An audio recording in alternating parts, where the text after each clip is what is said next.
Hi there, this is Tim again from Transatlantica. As some of you know, we spent the last 2.5 weeks in the United States, first in upstate New York and then here in New York City. We're here right now on Park Avenue in front of the MetLife building and Grand Central Terminal, and I'm very happy to be here with Jason Tang, co-editor of the Kable, and now finally here in person.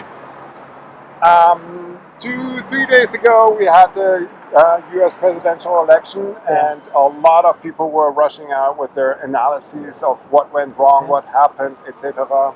We're going to take a bit more time to digest everything, but we do want to give you some first thoughts, reactions, impressions. So here we go. Let me ask you, what was the biggest takeaway point for you? So I guess my biggest takeaway, or my kind of quick gut feel, is that this is less of like we've become a MAGA country, or like our America's like impossibly racist, and more of just like the kind of like anti-incumbent wave we've been seeing literally across every single democracy, right? Mm-hmm. Whether it's Japan, India, or developed democracies, like I guess Germany now, right, like or the UK. It's just literally whoever was in charge just got hammered and thrown out. Like even like really popular presidents like Modi. It lost a lot of its share. So, and I think this is probably closer to that than it is that this like permanent shift towards either like a permanent conservative country, or again, like both sides I think are probably wrong if they think this is like an unfettered mandate. Okay. Well, I mean, for me, one of the big takeaway points was that, first of all, the polls had predicted a very close race, and it wasn't close.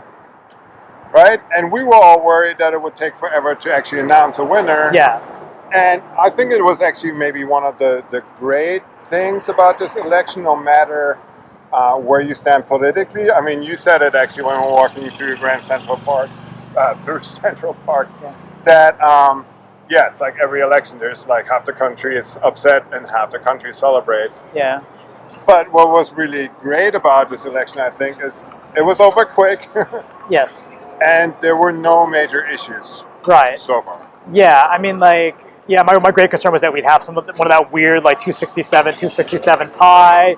It'd go to the courts, it'd be really long, dragged out, but it was decisive one way or the other. And, like, I mean, we're not hopefully going to see the same kind of, like, election denial, because, like, it was really bad when the Republicans do it, and, like, it's bad now when you see, like, there are some, like, I guess, like, terminally online, like, left accounts are also complaining that, oh wait, this is rigged because the numbers are so low, but like, it's not helpful. I mean, like, and for the most part, I mean, the election system works reasonably well here, right? Like, it's not perfect. I'm sure there were like fraudulent votes here and there, but like, it works. And like, we had this weird situation where like prior to this, there was this huge debate about like, oh, is it the Electoral College doesn't represent who America is and whatever, so on and so forth. But like, well, the popular vote and the Electoral College lined up together, so.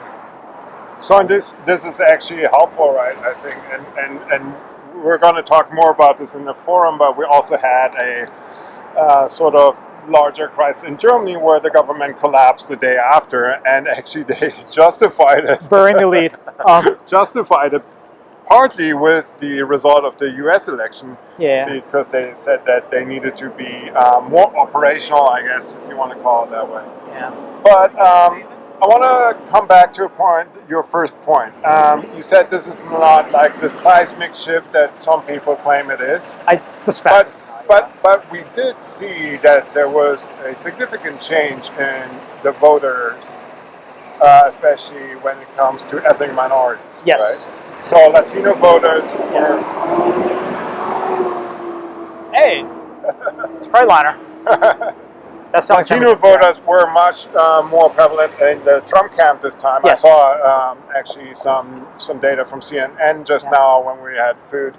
Earlier it was like 55% for Trump, 43% for Kamala Harris. Yes. And similar things happen with the African American population, not as significant. Yeah. Asian Americans, definitely moved over, And Trump did get a lot of female votes too. Yes. Even though, so what do we make of this?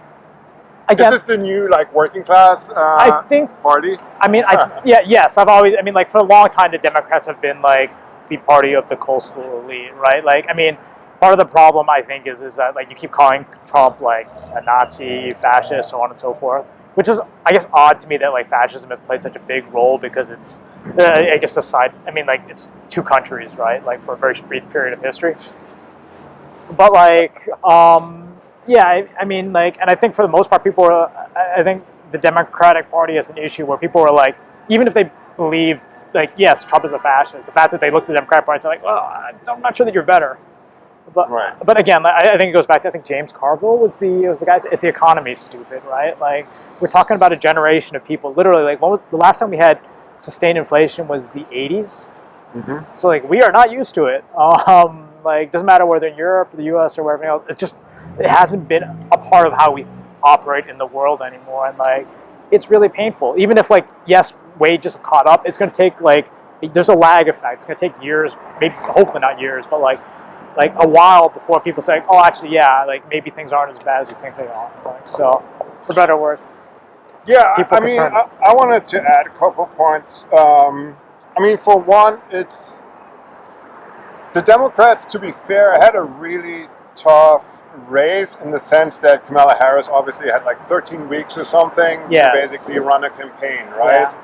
Yeah. But that raises the larger issue of why are the Democrats not able to get a convincing candidate up, right? I mean, Biden, they knew this was going to be an uphill battle, to put it mildly. Yes. It was a disaster. And then they had Kamala Harris, which also a lot of people actually in the Democratic camp were sort of not convinced she would be a good candidate. And it turned out she wasn't. Yeah. So how's this possible? It's like the biggest country, the most powerful country in the world, two parties and one part, and they can't get a good candidate. So I would say that like the democratic system, like I think it fundamentally is like, or not, maybe not fundamentally, but like I think the core value of the democratic system is not necessarily that we elect the best leaders. It's mainly prevent like the worst outcomes. Okay. Like, so that's one thing. Like in what sense? What do you mean? Like so what is a primary problem in an autocracy that's not sort of like that doesn't have like primogeniture as kind of like its way of succession, right? It's issues like, how do I choose a successor? Mm-hmm. Right? Democracy is an attempt to avoid like getting Nero or Nero on the throne. Mm-hmm. Like, at least that's my kind of way of intuiting in terms of like, and if you get a Nero on the throne, he or she is gone in a couple of years. Like, so that's, I think, one aspect of it. The other aspect of it, I think, is like the Democrats I don't know that the Democrats have really ever realigned. Like, I think you can trace the lineage of the current Democratic Party maybe back to Clinton. Like, you have Clinton and Obama, who are literally just charismatic enough to just kind of like steamroll, to paper over all these issues, right? And then you had kind of like, Clinton. Oh, sorry, the other Clinton. Hillary Clinton wasn't able to do it. You had Biden as kind of a response to that, right? And now you have Trump back again. So I think but during that time when the Republicans were in the wilderness, that's when the kind of like the Reagan Republicans disappeared. You got sort of the MAGA Republicans. I think the Democrats are going to have that discussion about like what kind of party do they want to be, right? Do they want to lead more towards like, maybe the argument is Bernie Sanders is right? Like we need to lead more into kind of like progressive like policies, concepts, and ideas, or maybe it's just like all this talk about Latinx and that sort of stuff. That's what lost us the election, right? Because the average person doesn't care. Mm-hmm. But like as of right now, I think the issue is like, I think college-educated Americans is like 37 or maybe 33% of the population. Like, how do you build a kind of party that can consistently win elections when your core base is like 33% of the electorate? Like, you just can't. Like, math doesn't work. Okay, so I think we're kind of gonna wrap it up here, anyways, because this was again just supposed to be some first initial thoughts. But again, I was really stunned by how smoothly this election went. Yeah. And the second thing I was stunned by is a lot of people still don't seem to understand, for one reason or another, or haven't answered the question of why Trump. Yes. This is, and I mean, for us in particular, it's fascinating because we were here in 2018, traveled the country, asked people why they believe Trump was elected in 2016. Yeah. There are a bunch of answers. Right. But now we're in 2024 and people still seem to be at the same point. They don't seem to understand it. And I mean, if I were a Democrat, I would maybe think about that. Yeah. I mean, there's like, unfortunately, the problem with social sciences, you can't really like do repeated tests. Like, so, and every situation is different. So, like, but yeah, we probably need a new theory of both polling and as, in terms of like, yeah, why populist parties rise. Well, yeah, polling we're going to talk about with Yeah. Anthony. I think that's good. But this is, I mean, because they were wrong the first time, this was a major impetus for us doing the book. And I find it crazy that, again, we're here, almost 10 years, 8 years later, and it's the same situation. Also pretty wrong. So, yeah. All right, well, here's the final question, actually. So a lot of people in Germany, where we're from, are kind of worried that now things are going to get, well, not just in Germany, but also here in the Democratic camp, are worried that things are going to get really bad. And they talk about them being afraid and women having to be afraid in particular. Do you think there's something to that? I mean, possibly. Because, I mean, like, how much of fear is this, like, sort of an abstract kind of, like, I mean, part of it's like, yeah, you need kind of like a visionary politician to guide you through. Partially, like, I mean, look, when Franklin Roosevelt said we have nothing to fear but fear itself, I mean, that's just wrong. You have plenty of things to fear, right? You know, like the Nazis winning, like lots of things to be worried about. But it was kind of like the idea. Yeah, it was a great line. But like there is this kind of like, and I think Germany chose an inopportune time to not have a government. Like, I mean, it's suboptimal for. Like, usually it's the first 100 days of a presidency is when they get all this stuff done, right? All the executive actions, that's when they burn all the political capital. Maybe Trump's presidency will be different, like, but he's a second-term president, and that's, I mean, there's less capital there in general, and, like, pretty much Europe is in a disarray, I think it's fair to say, right? Because, like, like, Macron is deeply unpopular. Like, again, Germany will literally not have a government till the estimates were like Marchish at the earliest. Yeah. So like I mean that's literally like 100 days where Trump is gonna get his stuff done, right? And I'm worried that like whatever your sort of national interests and concerns are, you won't have any. Not only do you not have the capacity to bring it up, you won't be, or you won't have the capacity to execute either. So, and should you be Germany be worried? I mean, that's a really broad question. I mean, like I don't. Every individual's let me different. put it this way: are we going to have a dictatorship now in the United States because Trump has become president? I suspect.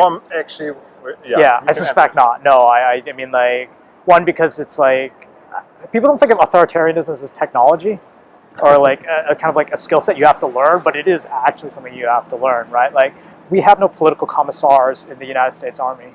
That's a really, really important innovation that the Chinese and the Russians have kind of developed to say, like, okay, what's the most dangerous force, like, to face an autocratic dictator, right? And also, again, like, both China and Russia have had very, very long histories of, like, autocratic, like, they know how to run secret police, right? Like, and I think, to a certain extent, like, we worry about a lot in America, but, like, this is kind of, like, a more deeper argument, but, like, there are, like, the entire Constitution, everything else was built specifically avoid a dictator. Doesn't mean you can't weaken the democracy, weaken the guardrails, right? But I mean, like, yeah.